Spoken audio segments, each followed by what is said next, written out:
자, 안녕하세요. 자, 오늘 할 것은 주택연금.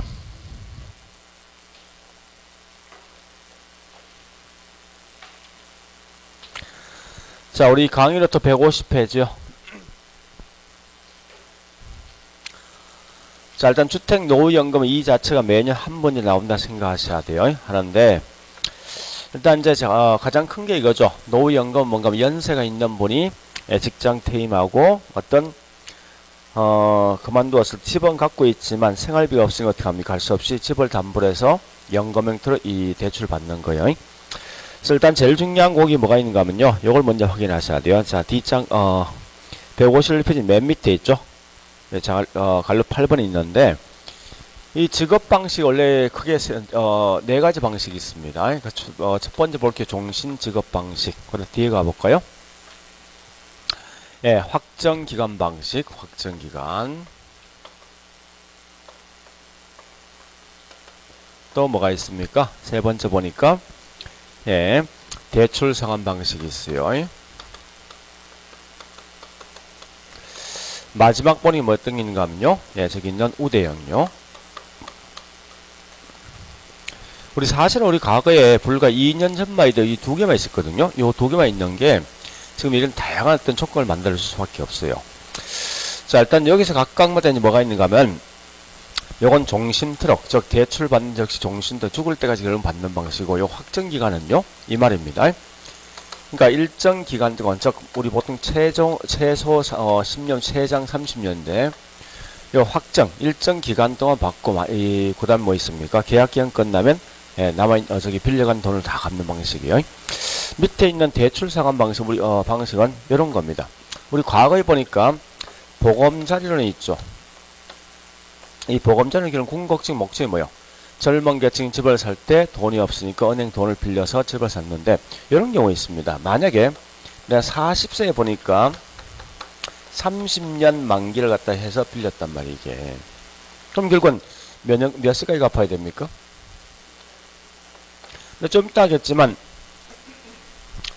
이 연금은요 60세부터 받을 수 있거든요. 그 시간 10년 갭이 있죠. 요 기간도 결국은 돈을 못 받게 돼 있다고 이게. 갚으면 결국 받을 수 있단 말이에요 이게. 그래서 그런 단점이 있으니까 중도에 갚지 못한 걸 주택을 일단 담보로 해서 먼저 갚고 있죠. 그 다음에 남아있는 기간도 계속 갚는 방식. 그러니까 얘는 기존 저당 대출 받은 걸 먼저 예, 갚게 해서 결국은 받는 방식이고요. 밑에 있는 우대형은 이런 거요. 사실은 어떻게 있는가 하면요. 이 좀 이따 하겠지만 9억짜리를 가지고 60세부터 받으면요. 매월 받는 금액이 얼마 되는 거면 이게 대충 한 213만 되거든요. 받는 금액이. 그러면 만약에 우리 3억짜리 요 3억짜리 가지고 뭐 있습니까? 받으면 한 대충 얼마 얻겠습니까? 그냥 단순하게 봤을 때 한 70대죠. 이게 문제 있는 거 아닙니까? 원래 보금자리 주택연금의 궁극적 목적이 뭐예요? 없는 서민에서 만들어진 건데 오히려 보니까 너무 적더라 이겁니다. 그래서 이런 것 때문에 얘들한테 조금 더 혜택을 더 주는 방식이에요, 사실은. 근데 그렇게 사실 구조 만들어진 거예요. 자, 일단 호래 봤으면 지금부터 이제 예, 앞에 내용 다시 갑니다. 150페이지. 자, 일단 연령 갑니다. 연령 잘 보셔야 돼요. 예, 반드시 거기는 주택 소유자 또는 누굽니까? 배우자 둘 다입니다. 둘 중에 한 명이 연장자가 반드시 60세 이상일 것. 요 말 기억하셔야 돼요. 우리 과거에는요, 집을 갖고 있는 소유자만 60세 이상인데 지금 바뀌었어요. 소유자 또는 배우자 중에 연장자가 60세 이상일 것. 자, 단 2번 같은 확정기간 방식은요, 그런 거에다가, 그건 기본이에요. 거기에다가 뭐 있습니까? 적어도 연소자가 55세, 74세 이내에 있어야 됩니다. 확정기간 방식만. 자, 그래 보시고 우측 갑니다. 주택 보유수는 1주택 또는 합산, 여러 주택이 있을 때 합산 가격이 9억 이하인 다주택도 분명히 가능합니다. 근데 다만 2주택자인 경우는 3년 이내 1주택 처분한 조건에서 가능하다는 거예요. 자, 요 말이 뭐냐? 잠시 여기 보세요. 이 말입니다. 원래는 우리 항상 좀 이따 하겠지만 9억 이하만 가능합니다. 그런데 거기 설명된 게 뭔가 단 2주택이라는 것은요. 2주택은 요 말은 구분하셔야 돼요. 집값이 9억 이상인 거예요. 그 점이야. 9억 이상 합산 가격이 9억 이상인 집을 갖고 있을 때는 원칙은 대출을 받을 수 없지만 예외지는 뭐 있습니까? 한 주택을 3년 이내 처분한 조건에선 가능하다 이겁니다. 자, 일단 후려보시고요. 네, 그런데 2번 가보겠습니다. 우대 방식은요. 부부 기준 반드시 1주택만 가능한, 이건 1주택이에요. 일반적인 대부분 다주택 가능하죠. 단 합산가격이 1억 5천 이하인 다주택자는 제가 처분 조건의 가입은 불가합니다. 자, 이 말이 뭐냐? 다시 해볼게요. 좀 이따 좀 5대0은 기본 전제가 받는 1억 5천 이하거든요. 근데 이렇게 한번 해보죠. 자, 다시 좀 정리를 좀 해야 될 거예요. 여기 있는 이 세 개는 가장 기본이 9억 이하인 주택인데 이때 합산가격이 결국은 여러 개 주택이 있어, 즉 다주택이 있어도 가능하거든요. 근데 밑에 있는 얘는 이 우대형은 반드시 기본 조건이 1주택이면서 오직 뭐 있습니까? 얼마야? 1억 5천 이하만 가능합니다. 그러니까 주택 합산 가격이 결국은 다주택자는 절대 할 수가 없다는 좀 아시라고요. 그리고 달라져요. 그러니까 위에 있는 이건 전부 뭐 있습니까? 여러 개 집을 갖고 있는데 합산의 가격이 지금 9억 이하면 다 가능한데 밑에 얘는 반드시 집 한 채를 딱 갖고 있을 것이고 그 집값이 1억 5천 이하일 땐 가능하다 이렇게 하시고요. 자, 그 다음에 세 번째 대상주택 갑니다. 어쨌든 9억 이하죠. 그러니까 주택법상 주택은 다 포함됩니다. 몽땅 다. 그래서 특히 좀 조심할 게 뭐 있는가 하면 노인복지주택도 포함됩니다. 그 말 기억하셔야 돼요. 그런데 반대급부로 확정기간 방식은 반드시 주택법상 주택만 가능하지 노인복지주택은 제외된다 이렇게 하시고요. 그 다음에 보정기간요. 항상 배우자가 소유자 또는 배우자가 사망 시까지 가능한데 이때 항상 가입은 즉 우리가 알고 있는 초기 보정료와 연 보정료가 있어요. 그런데 원칙은 잠시만 그 읽어보시고요. 쭉 읽어보시고. 자, 읽어봤습니까? 여기 보세요. 이제 여기 있는 이 확정 기간 방식, 즉 다시요. 대출 상환 방식을 뺀 나머지는 초기 보정료 1.5%요. 연 보정료 0.75인데 나머지 여기 있는 대출 상환용은 반드시 뭐 초기 보정료도 1%, 연 보정 1%입니다. 그건 좀 구분하시라고 문제에서. 자, 그 다음에 금리는 무조건 무슨 금리요? 변동금리입니다. 그런데 우리 변동금리 가장 대표적인 두 개 있죠. CD 금리와 코픽이 두 개 있는데 요 둘 중에 한 개 선택해야 됩니다. 선택 후에는 절대 변경할 수 없다는 사실 좀 아시고요. 자, 그리고 예, 대출 상환 방식 가볼게요. 자, 거기에서 동그라미 2번 갑니다. 대출금은 중도 상환할 때 위약금이 있냐? 위약금 없습니다. 그와 동시에 같이 볼 게 뭐 있냐? 예. 일부 상환 가능한데 단 초기 본인 환급 안 된다는 거예요. 자, 그래 보시고 그 다음에 세 번 특징 가볼까요? 사망시 보니까 처분 가격이 있죠. 대출 잔액보다 더 큰 경우 크면 어떻게 하겠습니까? 그 남아있는 금액은 상속인한테 뭐 있습니까? 결국은 예, 이 분배하겠지만 반대로 처분 가격보다 결국은 빌려간 금액이 더 클 때 어떻게 하겠습니까? 이때는 반드시 이걸 좀 아셔야 돼요. 상속인한테 뭐 구상권 청구 못합니다. 못하고 뭐라는 거면 잠시 아까 우리 저기 보정료 냈지. 보정료. 이 보정료 누구한테 냈습니까? 응? 은행이 아니라 한국주택금융공사 냅니다. 그러면 결국 은행들은 손실 본 거에 대해서 어떻게 보상받는가 하면요. 한국주택금융공사한테 보상받는 거예요. 이 보정료 이 쭉 모아서 고려 하시고요. 자, 그 다음에 영업, 직업, 정지 사유. 자, 크게 4개 있는데, 자, 첫 번째. 이건 굳이 암기하지 말고 한번 생각해 보세요. 첫 번째 뭐 있습니까? 사망했을 때 종료될 거 아니에요. 그죠? 그러니까 사망시. 두 번째. 자, 우리 현재 본 연금 받을 수 있는 대상이 뭐가 담보했습니까? 주택이죠. 그 주택이 없어졌어. 그러니까, 이 말이 그 말입니다. 소유권 상실, 즉, 매각이란지 또 화재 등 때문에 주택이 없으면 더 이상 연금을 받을 수 없다는 거예요. 그다음 세 번째 보니까 반드시 이건 항상 연금 대상은 내가 살고 있는 집을 연금받을 수 있는 거예요. 그래서 만약에 보니까 거기 부부가 1년 이상 미거주했을 땐 반드시 이건 예, 연금 지급 정지 사유 된다. 이렇게 하시고요. 그 다음에 4번 아까 설명했던 거죠. 일시 2주택자 가입 후에 최초 연금 지급일 3년 경과 후에도 처분했을 땐 반드시 정지가 되어진다. 이렇게 하시면 돼요. 자, 그 다음에 8번에 자, 얘는 잠시만요. 자, 요 개념을 좀 아셔야 됩니다. 종신도 종신 직업이 있고 그 반대 뭐가 있습니까? 종신 혼합이 있죠. 그죠? 또 확정도 확정 뭐 있으면 두 개 있죠. 확정 뭐가 있습니까? 기간과 확정 뭐요? 혼합이 있죠. 그 다음에 대출 상환 방식 넘어가시고 5대0도 뭐가 있죠? 5대0, 5대 직업형, 5대형과 그 다음 뭐가 있죠? 5대 직업 혼합형이 있어요. 자, 여러분들 꼭 알 건 뭐냐? 첫 번째 이겁니다. 혼합이란 말이 딱 들어줘. 들으면 반드시 이건 이런 경우 있어요. 자, 다시요. 내가 현재 연금 형태로 집을 담보로 해서 연금 형태로 돈을 받고 있는데 갑자기 굉장히 긴급하게 큰 돈이 필요할 때 있단 말이에요. 가장 대표적인 뭐 있습니까? 어떤 병원비 같은 거. 또 우리 자녀들 결혼식 비용 같은 게 있죠? 집 하자 보수비 같은 게 큰 돈이 목돈이 들어갈 경우 보면 있단 말이에요. 이때 이걸 위해서 결국은 수신출 할 수 있습니다.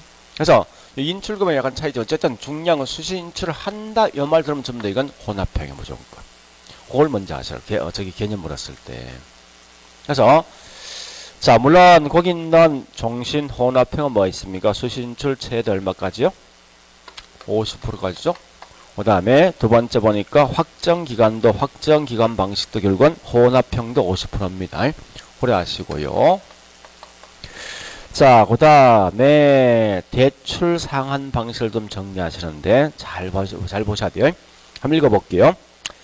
자, 대출 상환 방식 주택담보대출 상환용으로서 인출 한도 50% 범위 안에서 일시로 찾아서 쓰고 나머지는 뭐 있습니까? 예, 종신토록 지급하는 방식인데 방식도 그 말은 어쨌든 얘도 대출 한도 최대 세수 뭐 얼마요? 50이죠. 최대 70까지입니다. 자, 그래 하시고 그 다음에 5대형을 보시는데요. 5대형은 반드시 거기 보니까 밑에 니은번 나있죠. 그죠? 뭐 나있습니까? 5대형은 몇 프로입니까? 45%죠? 그죠? 그래서 이렇게 좀 정리를 좀 하시라고요. 45%. 나머지는 뭐 전부 다 그냥 종신 직업 확정기간 뺀 나머지 대출 상환용 그 다음 5대 직업은 전부 다 사망시까지 지급한 데를 보시면 돼요. 자, 일단 이렇게 정리되어 있는데 다시 해볼게요. 이제 자, 쭉 요걸 좀 정리를 다시 해볼게요.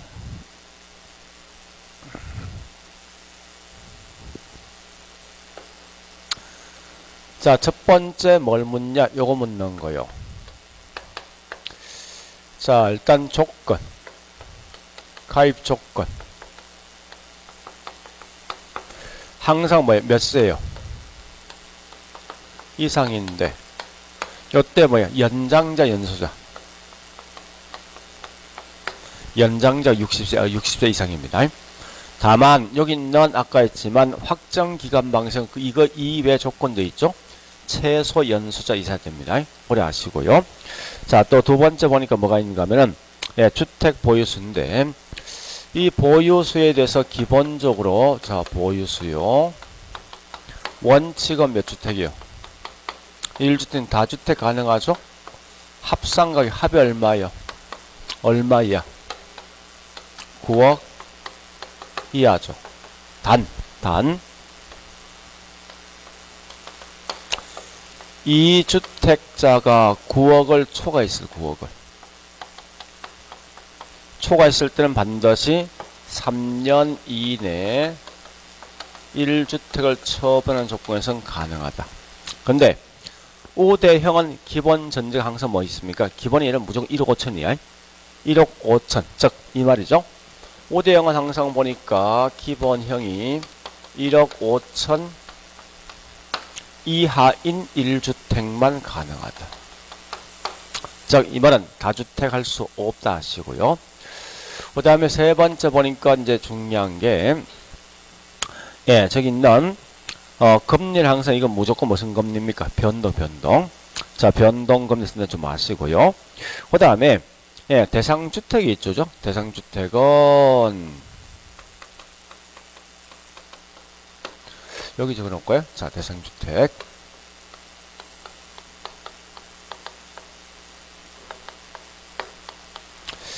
어쨌든 얘는 주택법상 주택은 다 포함되는 거죠. 에다가 뭐가 포함됩니까? 노인복지주택까지 가능합니다. 전부 다. 다만 이때 보니 아까 설명했듯이 절대 확정 기간 방식이죠. 그러니까 얘는 반드시 여기 있는 주택은 가능하지 노인복지주택은 되지 않는다는 거예요. 그 외에 나머지 몽땅 다 뭐가 있습니까? 예, 노인복지도 다 포함됩니다. 그래 좀 정리하시고, 그 다음에 보정기간. 자, 보정기간은 자, 보정료 초기 보정료 1.5고 연보증 0.75죠. 그죠? 자, 그런데 누구만 예외입니까? 대출상환령이죠. 대출상환 만드시면 뭐예요? 둘 다 무조건 몇 프로요? 1%. 요거 좀 정리하시고요. 5대0은 1.5, 그 다음에 0.75죠. 그러니까 예외인 걸 좀 정리하셔야 돼요. 이렇게 내용마다 항상 이렇게 좀 정리해 놓으시라고요. 자, 그 다음에 금리는 무조건 변동금리 2대 CD 금리와 코픽스 둘 중에 하나 선택할 수 있다. 한 번 선택하면 다시 변경할 수가 없다. 그 다음에 대출금 상한은 무조건 뭐 있습니까? 예, 사망시간인데 중요한 건 중도 상할 수 있다. 다만 위약금 뭐 있습니까? 위약금 없습니다. 그리고 초기 보정료 환급되지 않는다. 이 말은요, 좀 비교할 게 뭐 있는가 하면 잠시. 자, 150페이지 뭘 보는가 하면, 자, 거기 주택보금자리에 있죠. 자, 보니 거기 대출금리 무슨 금리죠? 고정금리입니다. 그리고 또 우리 밑에 거기 보니까 6번입니까? 예, 상환시 동그라미 2번 있죠. 그러니까 보금자리는 반드시 뭐가 있습니까? 조기 상환 위약금 붙어 있습니다. 그거 좀 구분하셔야 돼요. 자, 그 다음에 대출금 상환에서 아까 했지만 다시요. 151페이지. 그 동그라미 3번이 중요한 사실은요. 예배주는 뭐 있습니까? 처분 가격보다 결국은 대출 잔액이 더 크면 반드시 구상권 청구하지 못하고 한국주택금수는 대신 갚아주도록 그렇게 하시고요. 근데 7번째죠. 연금 지급 사용 크게 4개요. 가만히 한번 이거 암기하지만 한번 생각해 보시라고. 사망시 집이 없는 경우 또 기본 조건 1년생 미거주죠. 그 다음 마지막 뭐 있습니까? 예. 이와 같은 조건, 이 조건 어긋났을 때. 그죠? 고려하시고. 나머지 내용은 종신이라 하여튼 전부 다 뭐 있습니까? 요거요. 확정 기간 방식을 뺀 나머지 평생권 지급하게 돼 있어요. 근데 혼합이 들어죠. 그럼 반드시 뭐 있습니까? 수시 인출하고 나머지 금액은 예, 평생 지급한다 이렇게 하시라고요. 자, 일단 그렇게 봤으면 됐습니다. 자, 그거 이외에 한 2개 정도 더 정리할 게 있습니다. 어디 보는가 하면요. 자, 다시 154페이지요.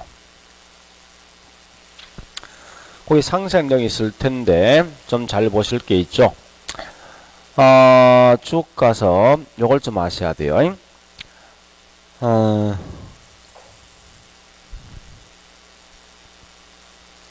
자, D장 가볼까? 156페이지입니까? 네. 거기 아니고. 네, 155페이지. 그 박스 바로 위에 있는 그 당구장 표시 있죠? 요거 좀 정리하시고요. 자, 일단 거기 있는 설명 이 말입니다. 자, 종신직업과 종신혼합간, 그다음 우대직업과 우대혼합간은 변경할 수 있다. 이거 보세요. 이 말 볼래요? 같은 안에 있는 끼리는 서로 변경할 수 있어요. 이렇게. 근데 이렇게는 절대 변경 안 돼. 이건 아셔야 돼. 그러니까 종신형과 확정기간 뭐 이렇게 서로 변경 안 된다고요. 일단 그런 내용은 좀 따로 좀 정리를 해 주셔야 됩니다. 예, 그리고 하나 더요. 154페이지 갈로 4번. 거주 요건 중에서 자, 동그라미 1번 갑니다. 주택연금 가입주택을 가입자 또는 뭐 배우자가 실제 거주지로 이용하고 있어야 됩니다. 무조건. 또 동그라미 2번 가볼까요? 해당 주택의 전 월세 절대 불가능합니다. 근데 단, 그것도 예외가 있죠. 부부 중 한 명이 뭐 거주하면서 이때 보증금 없는 월세는 가능해. 결국 이 말은 뭐있어? 우리 나중에 어떤 이 문제 사망시 문제 생겼을 때 하는 건데, 이런 거 아닙니까? 아, 이 집을 현재 보니까 집 한 개에 대해서 보증금 주고 있단 말이야, 이게. 그러면 이 사망시 여기 있는 기존의 임차인 어떻게 할 겁니까, 이거? 문제 생길 거 아니에요, 이거. 이런 거 아예 먼저 없애볼 목적이니까 월세랑 관계없는 거 아닙니까, 그죠? 보증금 없는 월세랑. 일단 그런 이제 개념까지 좀 기억하셔야 돼요. 자, 일단 여기까지 봤으면 이제 문제 풀어볼게요.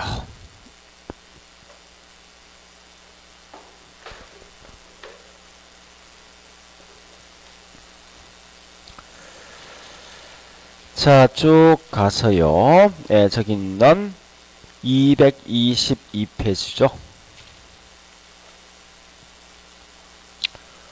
자, 1번부터 한국주택금융공사의 보정주택연금이라면, 이 말은 주택노후연금이에요. 그래서 기본 전제는 주택 소유자 주택의 저당을 설정하고 금융기관에게 연금의 방식으로 노후생활 자금 대출을 받는 걸 말하죠. 개념 묻는 거고. 자, 1번, 2번, 3번 다 같은 거예요. 4번 갑니다. 우리 항상 채권은 누가 발행합니까? 무조건 한국주택금융공사입니다. 그건 아셔야 돼요. 그리고 그 4번이 그 말입니다. 그 다음에 5번요. 5번. 자, 잠시 이거 한번 물어볼게요.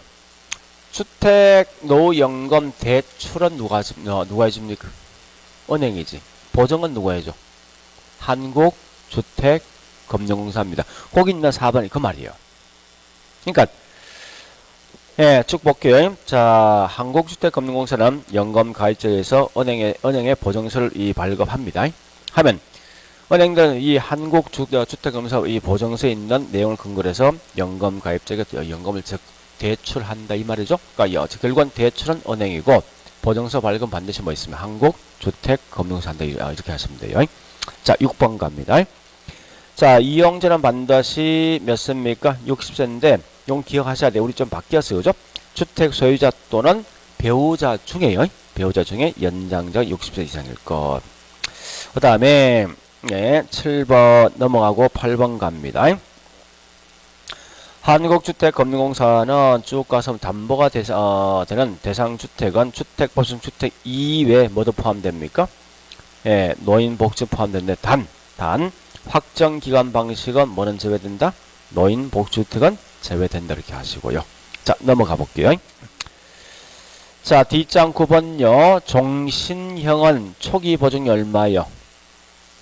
초기 보증료 1.5. 그 다음 연보증료요 0.75죠. 오래 하시고. 그 다음 10번. 자, 10번.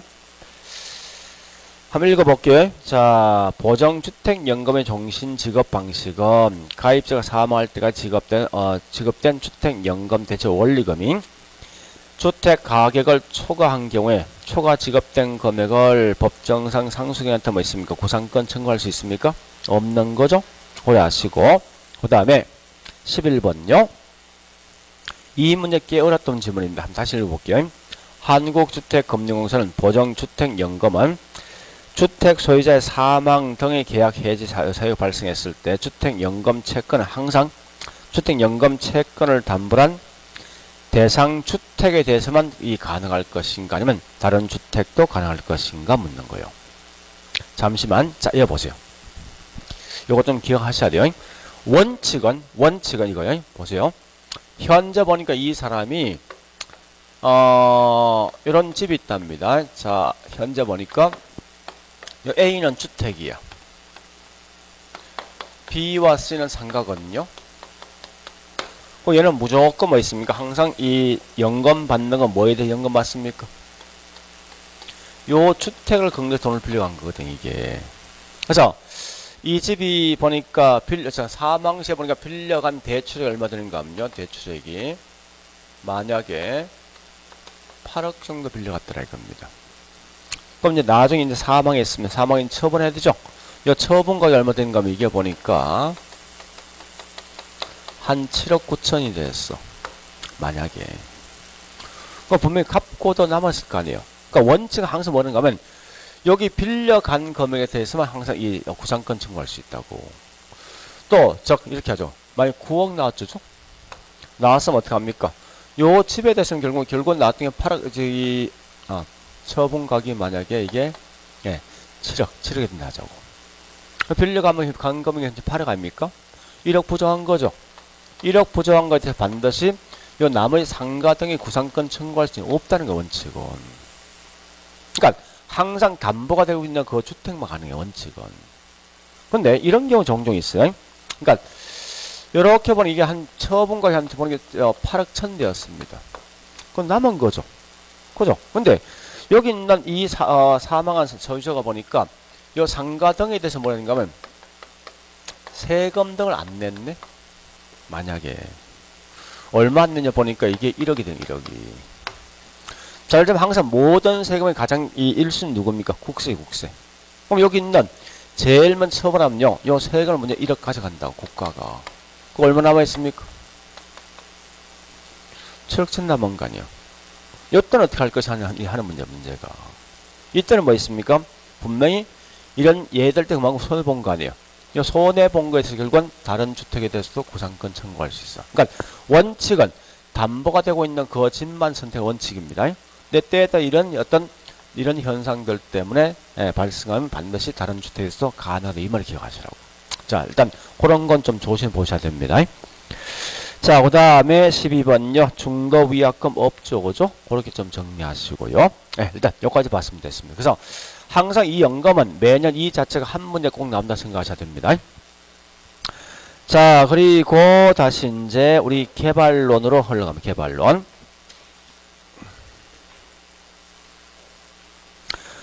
자, 일단 우리 강의 요약집은 157페이지요.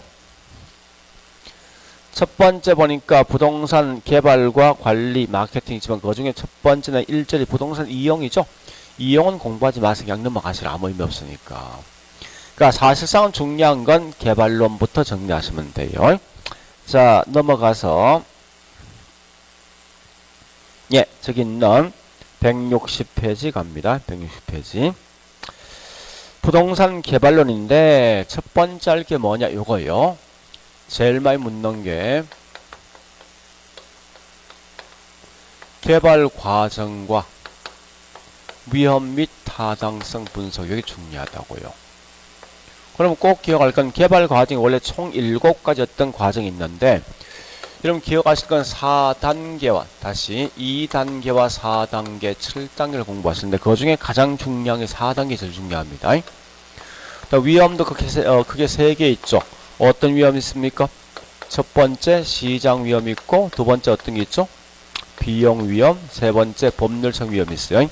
오늘 이 중에 특히 중요한 건 시장 위험이 제일 중요하답니다. 그래서 여기 있는 개발 과정과 위험 및 타당성 이 자체가 매년 한 문제 나온다 생각하셔야 됩니다. 자, 그러면 일단 1단계란 단지 뭐 하는 단계입니까? 내가 어떤 생각, 구상해준 단계죠. 그 다음 2단계, 특히 2단계와 4단계 있는 제목은 잘 구분하셔야 돼요. 다른 건 몰라도. 자, 일단 2단계는요, 제목이 앞에 뭐가 붙어 있습니까? 전 또는 예비란 말에 반드시 붙어요. 예비가. 이 말은 뭐요? 전 개발 가능성 단계. 전 뭐요? 실행 가능성. 예비적 무슨 단계죠? 타당성 단계죠.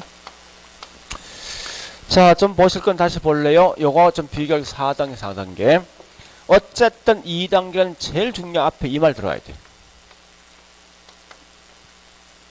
요 말 들어왔을 때 2단계이고, 만약에 여기 있는 4단계 따고면요, 앞에 전과 예비가 빠진 나머지 뭐 있습니까? 개발 가능성 또는 실행 가능성 또는 뭐 있습니까? 타당성 이 말 나옵니다. 항상 문제에서. 그러면 이때 2단계는 주로 뭐 한 단계입니까? 내가 현재 이런 사업하면 가장 시장성, 즉 수익성이 있냐 없냐 이게 파악할 목적이죠. 그러니까 무조건 2단계 나오고 항상 뭐라는가 하면 개괄적인 수익성을 검토한다. 이 말만 나오면 돼, 무조건. 다른 건 이건 시험 낼 수 문구가 없습니다. 그래서 항상 2단계 나오는 개괄적인 수익성 검토하는 임을 보시고요. 그 다음에 4단계가 사실 가장 중요하죠. 4단계는 주로 뭘 분석합니까? 이때는 구체적 분석한다. 구체적 분석 같은 말이 뭐냐? 완전한 사업 타당성. 완전한 타당성을 분석한다. 이렇게 하시면 돼요. 그래서 이 완전한 사업 타당성이 뭐냐? 결국 이 말이죠. 기술과 또 뭐가 있습니까? 법률과. 그러니까 우리가 알고 있는 부동산이 주로 어떤 거예요? 기술, 경제, 법률 세 개 합친 거죠. 그러니까 기술적 사업 타당성과 법률적 사업 타당성과 그 다음에 경제적 사업 타당성 세 개 다 분석하게 돼 있어요. 있는데 이 중에 가장 중요한 게 누가 제일 중요합니까? 경제가 제일 중요합니다. 그러면 이 경제적 사업 타당성 어떠한 순서에 따라 할 것인가? 순서를 보시는데 굳이 이 순서도 사실 암기할 필요 없을 것 같아. 왜? 이미 과거의 시험 나왔기 때문에 단지 이 중에서 어떤 몇몇 단계 있는데 그 각각에 대한 특징만 좀 봐놓으세요. 자, 제일 먼저 보니 뭐부터 하는가 하면요. 지역 경제부터 먼저 분석합니다. 그 다음에 시장 분석할 것이고 그 다음에 시장성 분석하고요. 그 다음에 저기 있는 타당성 분석에서 마지막 가서 뭐 있습니까? 투자 결정하죠. 그런데 굳이 이 과정을 다는 보지 말고 알 것은 요 두 개만 기억하시라고. 시장과 시장성 차이가 뭐가 될 것인가. 그 다음에 마지막 투자 결정에 대한 요 두 개만 딱 기억하시라고요. 그러면 여러분 잘 알고 있듯이 수요와 공급이 있는 장소가 뭐죠? 시장이죠. 그러니까 중요한 말은 뭐냐? 이거 말씀하면 돼. 아주 심플하게 공부한다면요. 수요 공급이 나오면 곧 이건 시장 분석이고 수요 공급이 없으면 뭐합니까? 이건 시장성이라고 보시면 된다고요. 물론 이 시장성처럼 뭐 있냐 이 말입니다. 매매나 임대될 가능성 또는 경쟁력 유무를 따져보는 곧 이게 다른 말 시장성인데 굳이 매매나 임대될 가능성 또는 경쟁력 등을 찾지 말고 무조건 여러분들 뭐 있습니까? 아까 했듯이 수요 공급 나오면 시장 아니면 시장성 생각하시면 돼요. 그리고 이 투자 결정은 주로 뭐 있습니까? 이 말 아닙니까? 예, 실제 투자 분석은 누가 하냐? 경제에 관련돼 있는 전문가 분석합니다. 그래서 만약에 타당성이 있다라고 판명되었을 때 이것을 가지고 업자는 즉 개발업자는요 선택을 해야만 됩니까? 할 수도 있고 하지 않을 수 있는 거죠. 왜? 결국은 이 개발업자 자기 어떤 바랄 수 있는 요구수익 차이 때문에. 그래서 굳이 이 내용을 다른 보지 말고 우리 4단계 나오면 요 말과 그 다음에 모든 걸 하되 경제가 가장 중요하다 생각하시고요. 요 두 개 차이가 뭔가 이거 아시면 돼요. 4단계에서는. 자, 그런 다음에 우리 5단계, 6단계, 5단계가 뭐 있습니까? 자금 끌어온다. 이 말이 금융 단계고 6단계 뭐죠? 집을 짓는다. 건축 단계죠. 그 다음 7단계 뭐냐? 건물이 완성되었을 때 이 건물을 어떤 이제 판다. 그죠? 판다. 이게 다른 말 뭐죠? 마케팅이죠. 자, 마케팅도 실제 두 개 마시면 돼요. 자, 첫 번째 마케팅은 매도와 뭐가 있습니까? 예, 임대 있는데 특히 중요한 건 얘는 임대 활동이 가장 중요해요. 임대 활동이. 자, 임대 활동 크게 두 개 마시면 돼요. 첫 번째 얘는 초기부터 합니까? 후기부터 합니까? 우리 아파트 분양할 때 주로 언제 분양합니까? 초기 단계부터 한다죠. 그리고 두 번째 임대 활동은 부동산 종류에 따라서 달라진다. 이런 말만 기억하시라고요. 그러니까 우리 아마 거기 설명되어 있는데 자 잠시 볼게요. 160페이지 동그라미 4번 보니까 그건 니은번 나 있죠? 임대활동 부동산 종류에 따라 달라진다 이건데, 그 A, B는 큰 의미 갖지 말라고. 결국은 그런 예 때문에 한마디로 이 임대활동이 달라진다는 거예요. A는 뭐냐? 쇼핑센터라든지 대규모 사무실 건물은 정박은 오랜 기간 머물러 있는 장기 임차인. 장기 임차는 사전 확보할 필요 있는 거죠. 반대로 뭐 있습니까? 임대용 주택은 대부분 소득이 없는 물집을 선택하는 거 아닙니까? 그죠? 이런 건 그만큼 소득이 없으니까 사전에 임차인 모집 쉽습니까? 어렵겠다죠? 그러니까 이런 이제 내용 때문에 그 결과 뭐 있습니까? 임대활동은 부동산 종류에 따라 달라진다. 이렇게 하시면 된다. 문제 풀 때. 자, 그리고 관련 2번 갑니다. 자, 2번 보니까 위험은 크게 3개 있죠. 자, 그 중에 첫 번째, 우리 위험은 중요한 게, 위험 내용도 중요하지만 이런 위험을 해결할 수 있는 대책이 있죠. 이건 안 적겠습니다. 자, 우리 법률상 위험은 언젠가 하면 우리 개발 과정 4단계 제목이 뭐요? 4단계 사업 타당성이죠. 이때 타당성 있다로 판단되어서 이제 구청 찾아가죠. 뭐 하기 위해서? 인허가 내기 위해서. 근데 가보니까 인허가 안 된다는 거예요. 곧 이게 법률상 위험이에요.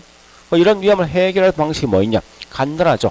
그 요건에 맞춰진 집을 땅을 선택하면 돼. 이 말은 이미 이용 계획이 확정돼 있는 토지서면 절대 그건 무조건 허가 내주돼 있다고. 그 다음에 비용 위험은 우리 개발 과정의 6단계가 뭡니까? 건축 단계죠. 건축.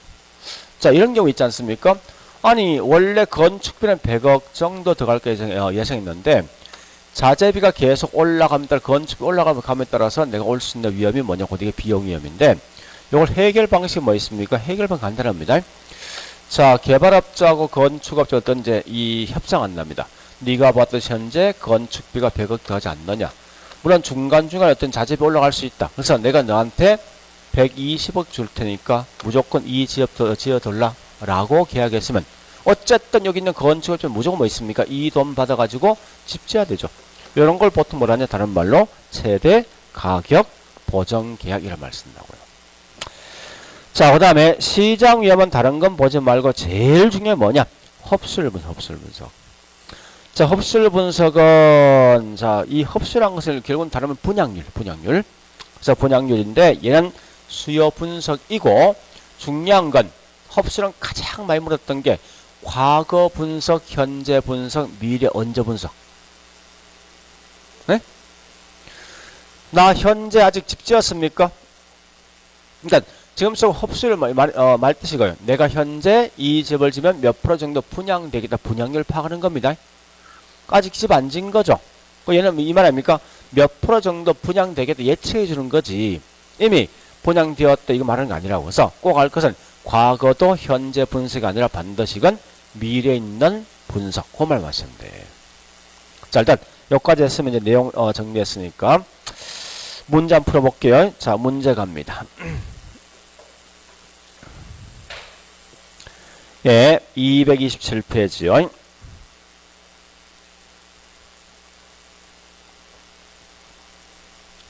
(1번) (2번) 통과. (3번) 갑니다. 자, 3번 보시면 가장 중요한 키워드 찾아가야 되는데, 자, 뭐가 있습니까? 계략적인 수익성 나 있죠. 다음에 무조건 이게 2단계요. 이런 참고로 잠시만요. 요 말만 기억하면 안 돼. 예비적 사업 타당성 대신 뭐 있습니까? 개발 전, 실행 전 가능성이거든요. 전 개발 가능성, 전 실행 가능성 다 같은 말이에요. 요 세 개 같은 용어인 걸 먼저 아시라고. 그때에 따라 문제라면요.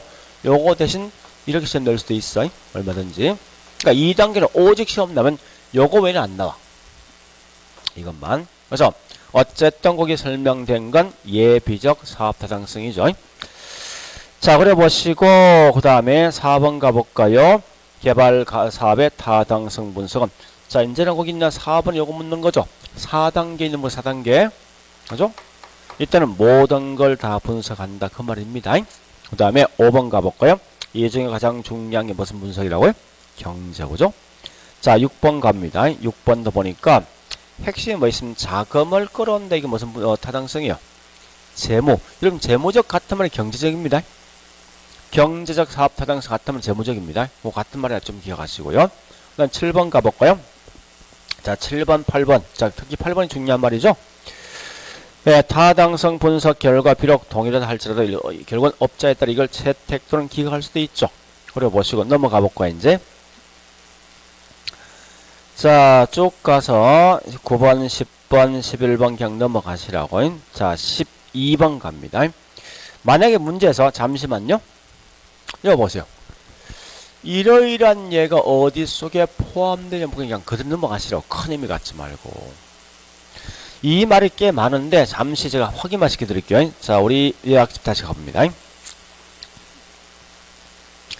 자, 요약집 보니까 161, 162, 163 쭉 넘어가 보세요. 이렇게. 그래서 164페이지 가볼까요? 거기 보니까 밑에 뭐가 있습니까? 맨 밑에 박스가 있죠. 지역 분석, 걸림 분석, 부재 분석이 있는데 좀 참고로 이런 게 있죠. 이 속에 다 포함되어 있거든요. 그러니까 이걸 한 장에 다 구분 못한다 문제에서. 그러니까 단지 이러이러한 건 어디서 그냥 대충 포함된다. 그냥 그럼 포함되면 이건 절대 틀린 말 낼 수가 없다는 거 마시라고. 굳이 이거 암기할 생각하지 말고 다 말할 것은 뭐만 하시면 됩니까? 요거 두 개. 요 말 혼돈하지 말는 거예요. 요 말만. 이건 마시고 우리 거기 현재 지문상에 뭐 있으면 보니까 12번 같이 이런 거 나오면 그냥 그대로 통과시켜버려. 큰 의미 갖지 말고. 됐죠? 자, 그 다음에 13번 갑니다. 13번. 시장 지역은 부동산의 종류에 따라 달라지는데 이때 뭐 있습니까? 물리, 사회, 법, 경제 등등의 영향을 받는다. 이 말은 뭐예요? 지역이란 것은 각각의 지역은 달라지겠죠? 그 지역, 우리 뒤에 설명된 게 뭐예요? 사회, 법, 이게 뭐죠? 한마디로 묶어서 환경. 주변 환경 영향 받는다. 그런 말 뜻이 이게. 그 다음에 14번. 14번요. 넘어가 15번, 16번. 자, 16, 17, 18번, 19번. 요거 4개 비교하세요, 이제. 가장 중요한 16번은 19번까지입니다. 요거 4개는 반드시 비교할 수 있어야 돼요. 다른 건 몰라도. 자, 16번 가볼까요? 16은 좀 있다고 17번부터. 자, 거기 키워드 뭐나 있습니까? 수요 공급 나 있죠? 무슨 분석? 자, 18번 수요 공급 있습니까? 없지. 없으면 시장성이야. 즉, 정확한 말고 설명되어 있지. 뭐가 설명되어 있습니까? 매매, 임대될 가능성이 있지만 그 말이 중요한 게 아니라 무조건 수요 공급 없으면 좀 더 시장성 생각하시면 돼요. 그러면 16번 다시. 16 다시. 시장 분석과 시장성 분석은 다른 개념이죠. 자, 뒷말 잘 보셔야 돼. 수요 대체성 및 경쟁 부동산의 공간적 분포.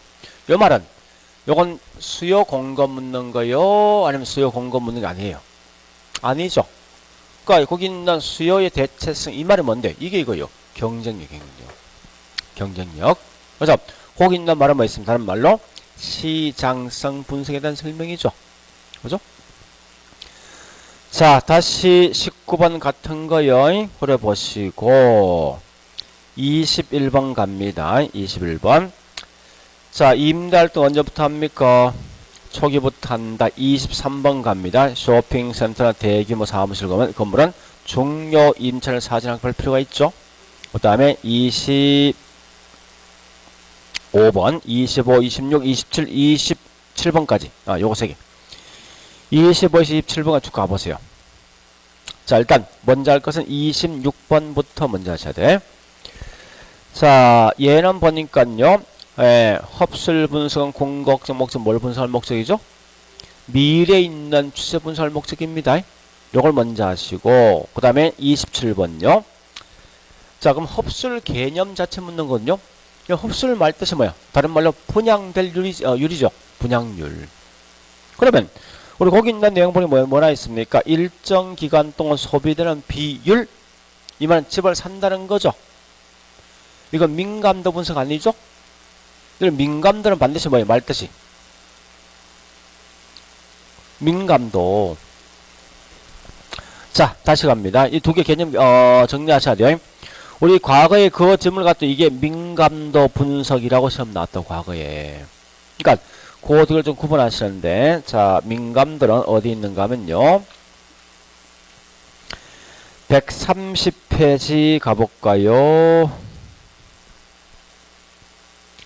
자, 130페이지.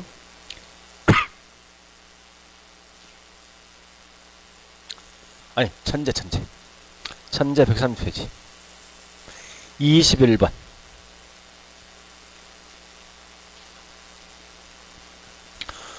그게 가장 정확한 말이에요. 민감도 이 말이죠. 어떤 원인 때문에 그 결과치 어떤 영향 받을 것인가 하는 겁니다. 그러니까 항상 얘는 반드시 뭐예요? 원인과 결과 꼭 있다는 거예요. 근데 반대로 흡수는 뭐 있습니까? 우리가 소비되는 비율, 즉 분양되는 비율입니다. 그런 두 개는 좀 구분하시라고요. 자, 다시요. 229페이지. 그래서 26, 27 좀 정리하시고요. 28번은 뭘 묻는 겁니까? 개발 4번. 이런 불확실성 같은 말이 뭐죠? 위험. 그러니까 불확실성이 곧 다른 위험이 존재한다. 이 말 뜻이에요. 자, 넘어갑니다. 자, D장 가보니까. 예, 이제 지금부터 뭘 하는 거, 이 위험에 대한 설명할 거거든요. 위험 크게 세 개에서 법률과 등등 있는데, 자, 일단 제일 먼저 볼 게 뭐 있냐? 31번부터. 요런 질문 딱 떠죠. 개발은 항상 위험이 있다. 이러이러한 위험이 딱딱 뜨죠. 무조건 맞다 생각하죠. 그냥 넘어가시라고. 굳이 그걸 암기하지 말고. 다만 조심할 건 이제 이 32번부터 합니다. 자, 시장의 불확실성, 이게 무슨 위험? 시장 위험. 자, 그 다음에 33번요. 같은 거죠. 이자율 시장 침체 무슨 위험요? 시장 위험이죠. 그 다음에 34번 갑니다.